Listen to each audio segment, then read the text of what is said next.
आजची आहे तारीख 7 डिसेंबर आणि 8 तारीखला माझी ट्रेन आहे पुणे टू अमरावती. तर क्रिसमस सीझन आहे, डिसेंबर महिना आहे, जावं तर लागेलच. तर आज असंच आमचा मूड झाला आहे की चला आज आपण नॉनव्हेज बनवूया रूमवर. तर चला आता तुम्ही शॉर्टमध्ये माझ्या शेवटपर्यंत बघा आम्ही नॉनव्हेज कसं बनवतो, काय काय करतो. ब्लॉग शॉर्ट कंटिन्यू ठेवा.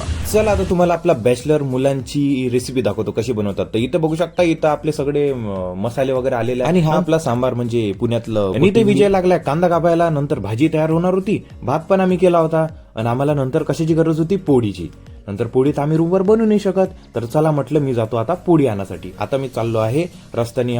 नंतर आता मी शोधत होतो, मी रस्त्याने चालत म्हटलं आपल्याला चांगली पोळी पाहिजे. नंतर मग ते काका म्हणे की 10 मिनिटांनी येऊन जा म्हणे. बघा आता काकाचा फोन आला की येऊन जा म्हणून, तू पोळ्या सगळे तयार आहे म्हणून तुझे. हे बघू शकता, हे पोळ्याही घेतलेल्या आहे. अजून मित्राचा कॉल आला तर मसाले पण घेऊन घेतले. आणि इथं बघू शकता तुम्ही, इथं आपली भाजी अर्धी तयार झालेली आहे. नंतर मग वाट बघता बघता हे बघू शकता सगळे इथं मध्ये टमाटर आम्ही कापले सॅलेडसाठी. सॅलेड म्हणजे आपला रायता, मस्त दही वगैरे आणलं होतं, रायता वगैरे आम्ही बनवला होता. म्हणजे फुल एकदम असं थालीसारखं, चिकन थालीसारखं आम्ही बनवलं होतं. इथं बघू शकता आपली भाजी तयार झालेली आहे, चिकन फ्राय तयार झालेला आहे, सॅलेड तयार झालेला आहे. आता बारी आहे फक्त जेवणाची.